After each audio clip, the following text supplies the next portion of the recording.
Bien, nous allons poursuivre. Je profite de ce petit moment de micro pour vous remercier encore une fois de nous recevoir au nom du Club Célio. Et j'appelle donc Bernard Bocobza, qui, soit dit en passant, est le membre fondateur du Club Célio, pour nous parler de la sleeve gastrectomie, en se posant la question, est-ce une vraie ou une fausse bonne idée? Le commentateur sera Jean Closset de l'hôpital Erasme en Belgique, à Bruxelles.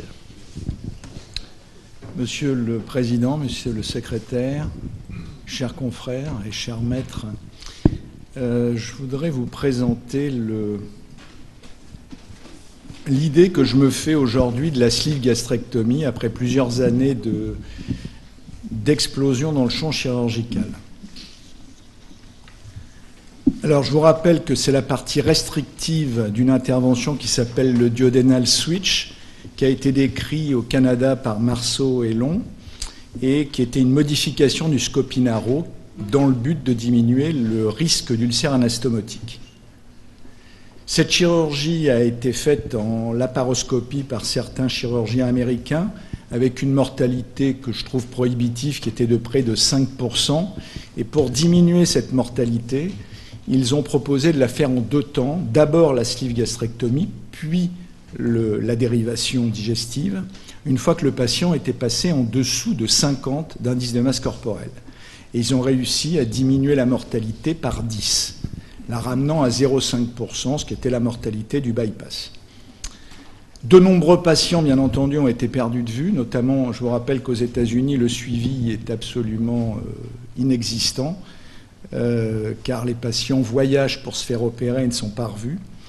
Et donc, certains patients ne se sont pas fait réopérer puisqu'ils se trouvaient qu'ils avaient un bon résultat. Et ça a conduit à proposer la sleeve gastrectomie comme traitement définitif de la chirurgie de l'obésité.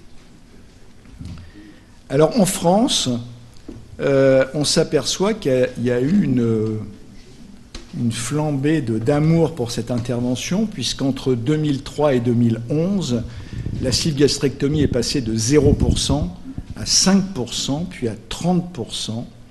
Et quand on regarde entre 2005 et 2011, on s'aperçoit qu'en privé, davantage qu'en public, mais comme en public, la sleeve gastrectomie est passée de 5% à 50% quasiment, avec une notion qui est en 2010, et je ne sais pas si c'est toujours la même chose, mais 50% de l'activité bariatrique était réalisée par 12% des établissements. Alors vous avez ici les actes relevés par année, où vous voyez que la sleeve est passée de 3% à 44%, tandis que l'anneau, lui, est passé de 80% à 24%, le bypass augmentant puis restant stable aux alentours de 30%. L'anneau a beaucoup diminué du fait des très mauvais résultats à un terme de 5 ans. L'évolution des actes, cette courbe est probablement plus parlante. Et puis, récemment, en 2013, l'étude du PMSI nous permet de voir que 57% des interventions réalisées pour bariatrique relèvent de la sleeve gastrectomie, avec un pourcentage qui est variable en fonction des régions. Par exemple, en Seine-Maritime, vous voyez qu'il y a 80% de sleeve gastrectomie, alors que dans le Pas-de-Calais, il n'y en a que 50%. Au Royaume-Uni, si j'ai bien repris leurs chiffres, dans le même temps, le bypass reste plus utilisé que la sleeve gastrectomie. Alors on a plusieurs questions. Est-ce que c'est une intervention purement restrictive, une intervention plus simple? Est-ce qu'il y a moins de complications? Quels sont les résultats? Est-ce que c'est vraiment une intervention définitive et quelles sont ses indications? Alors ce n'est pas une opération purement restrictive, puisque vous savez que l'obésité altère la dynamique de la gréline, qui est une hormone qui va stimuler l'appétit. Normalement, chez quelqu'un qui n'est pas obèse, elle augmente pendant le jeûne, elle diminue en postprandial. Chez l'obèse, elle ne diminue pas, donc il a toujours faim. Et donc le fait d'enlever 4/5 de l'estomac qui sécrète le précurseur de cette hormone fait que les patients n'ont plus faim en post-opératoire et peuvent maigrir de façon très simple. Alors la technique chirurgicale, c'est une technique qui a été décrite et qui est par la pratique plus simple que le bypass. Donc on peut dire, comme ce chirurgien en 2014, qu'elle est inférieure probablement en efficacité, mais supérieure en sécurité.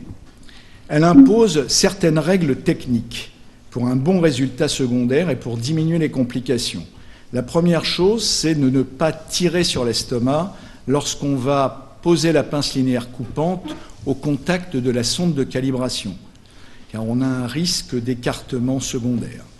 Deuxièmement, pas de poche résiduelle postérieure, c'est toujours cette poche quand on dissèque la partie haute de l'estomac, et qu'on veut voir le pilier gauche, on s'aperçoit qu'on a souvent une poche postérieure. Si on la laisse, on est sûr d'avoir un mauvais résultat. Mais on n'aura pas de complications, probablement. Alors la technique est faite à 4 ou 5 trocars. Elle peut être également faite au monotrocar, où là, le robot trouve tout son intérêt. Il y a 2 problèmes quand même. C'est l'écartement du foie, qui est parfois difficile en monotrocar. Et deuxièmement, chez les patients très grands, du fait de la longueur des pinces pour couper l'estomac, on est souvent obligé de mettre un autre trocar sous-costal pour finir la coupe de l'estomac. Alors la calibration, elle est indispensable pour obtenir un bon résultat. Il y a 2 choses sur la calibration. D'une part, la taille du tube n'influe pas sur la qualité de la perte de poids, à condition de ne pas laisser de poche supérieure postérieure. Et deuxièmement, si on met un tube supérieur à 40 French, il y a des études qui montrent qu'on diminue le risque de fistule post-opératoire. Est-ce qu'il faut renforcer la ligne d'agrafe pour éviter les complications? Alors en ce qui concerne la fistule, l'intérêt est discutable. Je vous rappelle que le renfort collagène est très cher. Donc d'ailleurs, certains ont proposé de n'utiliser un renfort collagène que pour la dernière rangée d'agrafes, celle à la dernière partie haute de la coupe gastrique, puisque c'est là qu'on a les complications de fistule. Alors il y a des études pour, il y a des études contre. Très honnêtement, il faudrait beaucoup plus de malades que ça pour arriver à en tirer une conclusion. Et je crois qu'il n'y a pas de... Aujourd'hui, il n'y a pas d'intérêt démontré pour éviter les fistules de mettre un renfort collagène.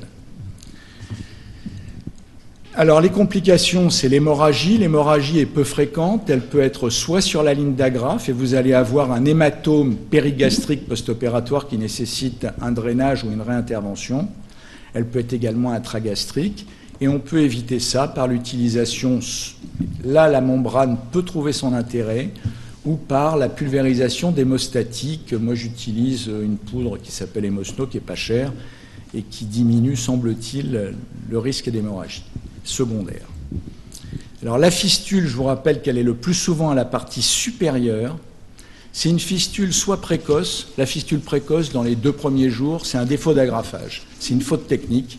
Donc, il faut reprendre le malade, remettre un point, et puis ça se passe bien. Et puis, plus embêtant, c'est la fistule tardive, 7e jour, 15e jour, 3e semaine, qui survient par ischémie, qu'on ne sait pas prévoir. La seule chose qui semble être démontrée, c'est que la pression dans le tube gastrique favorise la fistule. Donc, autrement dit, plus le tube va être étroit, plus le risque de fistule va être important. Et le traitement de ces fistules, c'est drainer l'abcès, que ce soit par voie percutanée ou par voie chirurgicale. Et puis, c'est de la gastro-entérologie interventionnelle avec la pose d'endoprothèses ou de queues de cochon qui font un drainage interne-externe et qui permettent au trou de cicatriser. Et bien entendu, c'est un message important, c'est un patient qui ne va pas bien après chirurgie de l'obésité, doit être repris immédiatement, car les décès, on les trouve toujours sur les patients. Il y a eu un retard diagnostique ou à qui on a fait une imagerie, et on sait que l'imagerie est parfois et souvent faussement rassurante et parfois difficile à faire chez ces obèses. Le vrai problème, quand on analyse la sleeve gastrectomie, les problèmes de fistules, c'est quelle est la réalité de ces fistules. Si on écoute les collègues dans les congrès, il n'y a pas de fistule. Si on lit les publications actuelles, il n'y a pas de fistule ou très peu.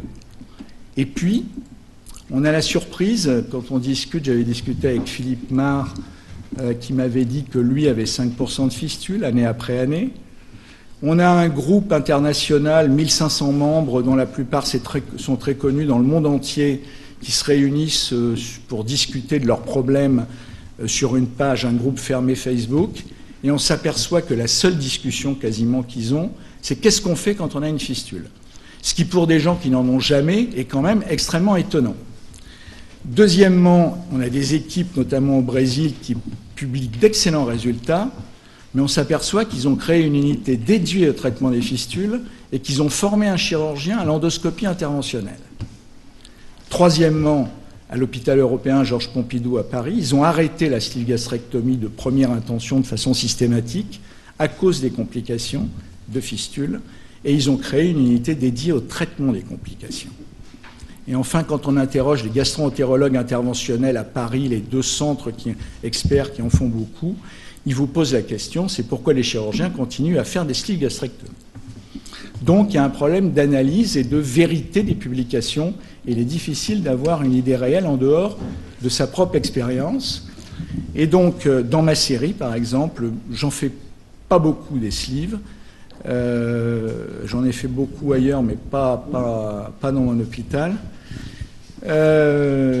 J'ai 5, vous voyez, en sleeve première, moi j'avais 6% de fistules, après anneau 1,5%. Sur ces quelques malades, ces 100 malades, on peut dire que le banding, le fait de mettre un anneau n'augmente pas le risque de fistule, mais je ne crois pas que ce soit la vérité. Et la série du Club Célio, qui a été faite entre 2005 et 2009, sur 300 patients opérés par différents membres du club, avec certains patients, dans 11% des cas, qui avaient eu un anneau préopératoire, préalablement, on s'aperçoit que le pourcentage de fistules est de 4%, et que c'est favorisé par un anneau premier, et que le traitement, quand on met un stent, dans 75% des cas, on a obtenu une guérison. Donc, ce sont des chiffres qui modèrent un peu certaines publications. Alors ensuite, les résultats à moyen terme. On considère qu'un succès en chirurgie bariatrique, c'est une perte de poids à 3 ans supérieure à 50%. Et on sait qu'avec une sleeve, on a une perte de poids habituelle en moyenne de 60%. Un petit calcul. Patient de 150 kg pour 1m60, c'est une femme là. IMC 58,5, vous lui faites perdre 50% de son excès de poids, le patient est toujours à 107 kg, soit 42 d'indice de masse corporelle.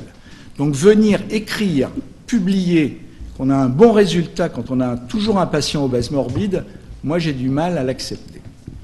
À 5 ans, les résultats sont plus modestes, avec une perte d'excès de poids qui est aux alentours de 40%. Quant aux comorbidités, la sleeve gastrectomie est efficace, mais bien entendu, avec la reprise de poids, la comorbidité réapparaît. Et pour la sleeve gastrectomie, il est important, encore plus que, enfin comme pour l'anneau d'ailleurs, d'avoir un suivi par le nutritionniste. Les résultats à moyen terme, combien de patients sont réopérés parce qu'il y a eu un échec secondaire de sleeve? Alors là, c'est très difficile à savoir. On est entre 15 et 75% en fonction des publications. Ce qu'on sait, c'est qu'en cas de réopération, il faut préférer la transformation en bypass ou en duodenal switch, mais c'est plus risqué. On a un spécialiste ici du duodenal switch. Et quant à la dilatation secondaire de poche, c'est toujours là, on vous répond, oui, mais ça s'est dilaté secondairement. Personnellement, je pense que c'est faux, car pour avoir une dilatation de quelque chose, il faut une sténose en dessous. S'il n'y a pas de sténose, ça ne se dilate pas au-dessus. Donc si on a une poche secondaire, c'est qu'on a laissé cette poche lors de la première intervention. Alors en ce qui concerne le reflux gastro-œsophagien, est-ce que la sleeve favorise? Est-ce que la sleeve est indiquée en... Qu'est-ce qu'il faut faire? Ce qu'on sait, je pense, c'est qu'un patient qui a un reflux invalidant, il ne faut probablement pas lui faire une sleeve gastrectomie. Et que quand on a un petit reflux, le fait de maigrir va vous faire disparaître le reflux. Alors les indications, pour moi, c'est le bypass qui est difficile à réaliser. Vous avez parfois un très gros foie gauche, quasiment impossible à écarter, donc vous allez préférer une intervention plus simple. Vous avez parfois un espace de travail qui est très réduit chez des patients très gros, au-dessus de 200 kg, avec un tablier abdominal qui tire vers le bas en position semi-assise et qui réduit l'espace de travail. enfin les patients qui ont de très nombreuses adhérences intestinales pour des opérations préalables. Il a été décrit l'intérêt de la sleeve en attente de transplantation chez les obèses pour favoriser la qualité de la transplantation. En début d'expérience, c'est sûrement mieux. Quand un patient a un échec de plicature, ça c'est une intervention qui a été décrite et je pense qu'il ne va pas perdurer, on est obligé de leur faire une sleeve parce qu'on a dévascularisé, on a enlevé les vaisseaux de la grande courbure. Et enfin, il faut tenir compte du choix du patient, mais personnellement, je les oriente vers ce que je pense être le mieux. En conclusion, la sleeve gastrectomie ne semble pas être l'opération simple décrite par certains. Le taux de fistule varie entre 2 et 5% chez des patients opérés de première intention et c'est probablement bien supérieur après ablation d'anneau premier. Ça nécessite un environnement privilégié avec une réanimation et une équipe de gastro-entérologues et de radiologues interventionnels entraînés. La surveillance semestrielle post-opératoire s'impose de façon prolongée, surtout si vous avez fait la sleeve parce que vous ne pouviez pas faire un bypass. Car quand le patient va regrossir, à ce moment-là, vous allez lui faire un bypass et vous n'allez pas attendre qu'il reprenne tout son poids pour essayer de lui faire le bypass que vous n'avez pas pu faire. Et enfin, il ne faut pas considérer une perte d'excès de poids de 50% comme un bon résultat. La sleeve devant être considérée plutôt comme une solution première à l'obésité morbide, notamment si un bypass n'est pas réalisable. Je vous remercie.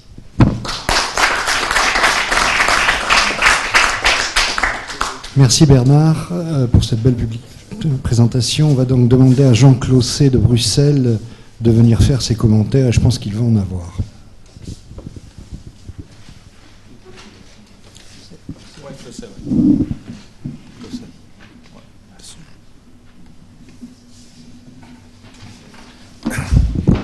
Monsieur le Président, chers collègues, premier commentaire.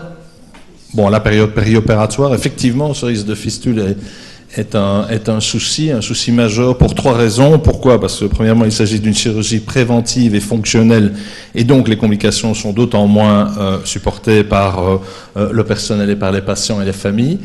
Deuxièmement, parce que la prise en charge est difficile, et troisièmement, parce que la prévision de ces fistules n'est pas facile. Chez quel patient et pourquoi? Alors, quelques détails techniques nous permettent sans doute d'améliorer, de diminuer ce risque de fistule. On a parlé de la calibration, d'éviter la sténose, la taille des agrafes aussi qui doit être adaptée à l'estomac et au sexe. Les hommes ont souvent un estomac à la paroi plus épaisse et la paroi diminue en épaisseur lorsque on remonte vers la jonction œsogastrique. Renforcement par du matériel prothétique, oui. Les surjets de renforcement probablement n'ont pas d'intérêt. Comment on dit, mais pourquoi ces fistules apparaissent? Eh bien, il existe sans doute une zone de faiblesse au niveau de la poche à air gastrique, jonction entre la vascularisation gastrique et la vascularisation splénique. Il est important que l'agrafage soit bien posé sur la paroi gastrique et pas sur la jonction œsogastrique par traction. Alors, la collaboration médico-chirurgicale aide très clairement à la prise en charge de ces fistules, le plus souvent par la mise en place de ces prothèses endoluminales qui agissent par compression sur la paroi et épithélialisation et cicatrisation de la paroi. Les résultats à moyen terme, comme on l'a dit, commencent à sortir maintenant avec un recul plus intéressant. On a des séries avec des résultats jusqu'à 6 ans, avec un excès pondéral perdu de l'ordre de 50-60%. Ce qui est intéressant, c'est que si l'excès pondéral perdu est comparable au bypass ou à d'autres chirurgies, l'amélioration des facteurs de comorbidité l'est également, en particulier en termes d'amélioration de l'hypertension et du diabète. Enfin, pour finir, le sleeve gastrectomie, pourquoi et pour quels patients? Comparé à d'autres types de chirurgie bariatrique, clairement, il y a moins de risque de malabsorption puisque le tractus digestif est conservé. Il y a moins de risque de perte de vitamines et de sels minéraux. Les bons résultats sont liés à des effets mécaniques mais aussi hormonaux. On reviendra quelques secondes là-dessus. Il y a sans doute moins de risque de dumping ou de reflux puisqu'on préserve le pylore, on préserve une partie de l'antre, donc en termes d'absorption de fer, les résultats sont également meilleurs et on commence à avoir des séries qui démontrent des résultats corrects en termes de perte pondérale et d'amélioration des facteurs de comorbidité. Ensuite, il faut aussi, on considère que la chirurgie bariatrique, quelle qu'elle soit, n'offre pas 100% de bons résultats. Un des avantages, entre guillemets, du sleeve est la conversion possible dans d'autres types de chirurgie. On voit ici que un des bons résultats de la sleeve sur la prise en charge du diabète est non seulement l'effet de perte pondérale, mais aussi l'amélioration de la vidange gastrique accélérée, la production d'HCl diminuée, augmente la stimulation vague, augmente la stimulation de gastrine releasing peptides, de GLP-1, qui ont un effet incrétine et donc un effet qui diminue la résistance à l'insuline. Et donc, pour terminer, pour notre équipe, quelle est la bonne indication de ce type de chirurgie? Probablement chez le patient très jeune, probablement chez le patient âgé ou très âgé, avant éventuellement chirurgie orthopédique ou autre, probablement aussi chez le patient présentant des maladies inflammatoires en parallèle. On observe de plus en plus de patients obèses chez les patients présentant surtout des maladies de Crohn, un peu moins, il faut reconnaître après, chez les patients présentant une rectocolite. Très sûrement, avant transplantation rénale, il est démontré que les transplantations rénales sont liées, il y a plus de comorbidité chez les patients obèses et la reprise du greffon est plus lente chez les patients obèses. Avant les autres transplantations, c'est plus discutable vu l'état du patient, mais cependant, chez un patient présentant une stéatose ou stéatocirrhose, les résultats de la perte pondérale sont intéressants. Ensuite, il me semble que d'autres indications peuvent être aussi le patient présentant une volumineuse éventration et évidemment une obésité morbide. Ça peut être la première étape pour le patient super obèse et comme on l'a déjà mentionné, attention chez le patient présentant un reflux gastro-œsophagien et très certainement contre-indiqué chez le patient présentant un œsophage de Barrett. Dernier dia pour vous montrer une situation clinique récente, un patient que nous avons opéré récemment, un patient obèse, présentant une volumineuse éventration suite à une prise en charge chirurgicale d'une diverticulite aiguë perforée. Et ce patient, nous l'avons opéré dans un premier temps d'un sleeve gastrectomie. La réparation pariétale sera réalisée dans un second temps. Je vous remercie pour votre attention et je vous laisse la parole. Bien. Monsieur Marais. Je voudrais vous remercier pour la présentation de Bernard Bokobza. Et je voudrais dire qu'effectivement, j'ai fait beaucoup de tubes gastriques, mais pas du tout pour obésité, plutôt pour chirurgie du cancer, de l'œsophage. Et j'ai remarqué que les patients qui ne récidivaient pas leur cancer et qui étaient considérés comme un bon résultat de la chirurgie, très souvent, au bout de 2-3 ans, alors qu'ils ont un tube gastrique long, parfois même étroit, reprennent très souvent du poids, d'ailleurs s'alimentent parfaitement comme leur conjoint ou leur conjointe. Et c'est assez notable parce que finalement assez comparable. Oui, monsieur Lenoir. Moi aussi, je voudrais féliciter les orateurs pour l'extrême qualité de leur présentation, qui leur fait honneur, et vraiment, ça fait très plaisir. Mais je voudrais insister sur 2 points. Comme Jacques, je suis absolument d'accord pour les tubes. On a fait beaucoup de Akiyama, puis après, on a fait des anastomoses transthoraciques au cou, et les tubes n'ont jamais fistulisé. Alors je sais bien que utiliser les GIA et non pas des ortho-GIA, mais on n'a jamais eu de fistule au niveau du tube. Par ailleurs, dans le service, on a fait dans le passé beaucoup de Mason. Si vous vous rappelez le Mason, on commençait par faire un trou dans la paroi gastrique avec une pince EA, et puis à travers ce trou, on mettait une grande TA90 parallèle à la petite courbure, et là, il n'y avait jamais de fistule. Et on terminait bien sûr par un petit anneau avec un lac. Alors, je pense qu'il y a un problème de matériel. Je veux bien croire qu'il y a une défaillance au niveau de la partie haute, mais je crois qu'il y a un problème de matériel et il faudrait changer le matériel, mais je ne sais pas comment.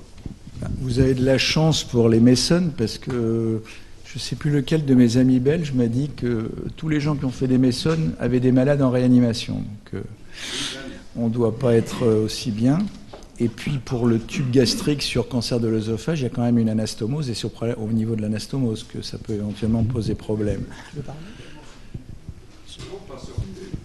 Mais c'est vrai que c'est pour ça que je pense que la pression est importante. C'est dans les tubes gastriques qu'on faisait pour cancer. Dans 20% des cas, il y avait le pylore il fallait faire quelque chose sur le pylore. On était obligé de le dilater, ou certains faisaient des pyloroplasties. Et sur le tube gastrique, pour la sleeve, on peut avoir des patients qui vont avoir ces hyperpressions parce que le pylore est plus serré que d'autres, expliquant les complications. Je pense que tu entends. Oui, en fonction des résultats que vous avez montrés là tout à l'heure, il semble exister une certaine réticence pour l'intervention pour la sleeve en fonction d'un certain reflux préopératoire qui peut exister. Ma question porte sur les conséquences du sleeve sur un reflux éventuel et des troubles moteurs qui peuvent survenir au terme de dans le décours de cette intervention et dans les suites lointaines. Est-ce que dans la statistique du club, vous avez quelque chose à nous montrer? J'organise dans le prochain congrès de l'ESO en septembre cette année une session entière sur les troubles fonctionnels de l'œsophage au décours de la sleeve gastrectomie. Je voudrais savoir si vous avez éventuellement des documents ou des statistiques à me produire. Alors nous aurons bientôt des résultats, mais ils ne sont pas encore disponibles puisque nous sommes en train d'analyser une série qui, celle-là, est prospective sur l'année 2014 et reprend une série de patients. On n'a pas encore de résultats suffisamment probants à moyen ou long terme. Dans la série rétrospective, les résultats allaient dans tous les sens. Des patients qui n'ont pas de reflux et qui en présentent par après, et l'inverse étant vrai par ailleurs. Ce qu'on considère clairement comme une contre-indication, c'est l'œsophage de Barrett, très clairement, oui.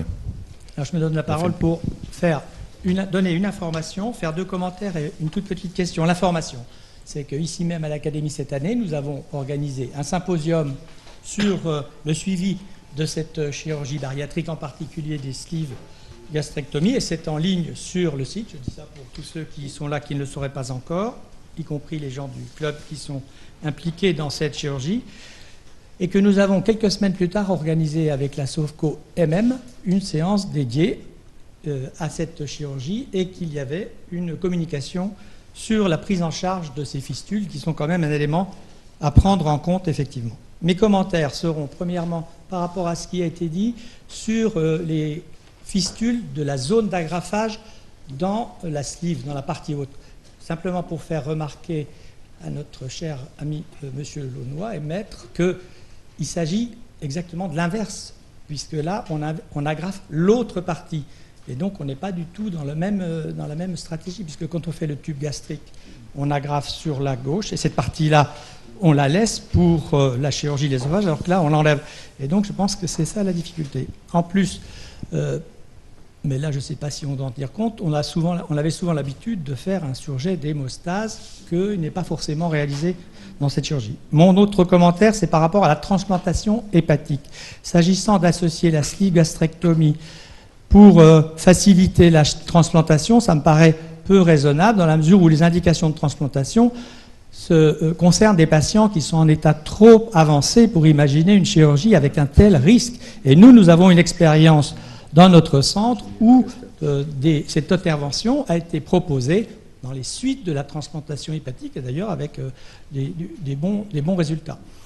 Bien entendu, s'il s'agit de faire des transplantations chez des patients qui n'ont pas un état hépatique inquiétant, mais là actuellement il n'y a plus d'indication dans notre pays compte tenu du SCORMED, on pourrait en discuter. Donc plutôt la transplantation avant le geste, non pas pour préparer la sleeve gastrectomie, mais parce que les patients sont en état d'insuffisance hépatique grave. Et enfin, ma question, ça c'est pour Bernard. Comment tu peux nous expliquer le fait que tu réserves cette opération pour un centre en dehors de ton hôpital? Non, c'est pas ça. C'est que je suis allé faire beaucoup de cours de chirurgie en Moyen-Orient et qu'ils étaient très intéressés par la sleeve. Donc j'en ai fait beaucoup pour leur apprendre. Mais j'ai oublié de dire dans les indications, notamment les gens qui ont un VIH, qui sont VIH positifs, qui sont sous trithérapie, qui sont apparemment guéris, mais ça peut repartir, qui prennent un traitement tous les jours, et je crois que c'est pas raisonnable de leur faire un bypass, et que la sleeve, là, ou même l'anneau, trouve toute son indication parce que ça ne perturbe pas la digestion des médicaments. Monsieur le Président, je voudrais ajouter quelque chose, 2 secondes, puisque j'ai été cité par Bernard, qui a fait un excellent exposé qui m'a beaucoup intéressé compte tenu de mon expérience de cette intervention. Je voudrais dire 3 choses. Premièrement, oui, plus le tube est étroit, plus le risque de fistule est grand. Et ceux qui font des mauvaises gastrectomies n'ont pas de fistule. Deuxièmement, je suis tout à fait d'accord avec M. Lenoir, il faut améliorer le matériel. Le matériel a été amélioré. Et mon ex-associé Alain Timorès a fait en 2014 100 gastrectomies consécutives, sans fistule. En 2015, il a eu une fistule. Donc le risque de fistule existe, mais il est directement lié à la manière de faire, certainement. J'ajoute que l'utilisation de ces pinces demande une pratique particulière. Et notamment, quand on serre la pince, il faut attendre suffisamment longtemps pour que l'hémostase soit faite et que l'agrafage soit pérenne. Et à ce moment-là, il n'y a plus besoin de gestes complémentaires sur la suture. C'est ce que nous avons constaté en faisant ça. Dernière chose, pour les résultats à long terme, moyen et long terme, on a revu les gastrectomies à 5 ans. C'est très schématique, les chiffres que je vais vous donner, mais ce sont nos chiffres. 50% des malades, à 5 ans, reprenaient 50% du poids perdu. 5,55. Merci. Nous allons donc poursuivre. Merci, messieurs les orateurs.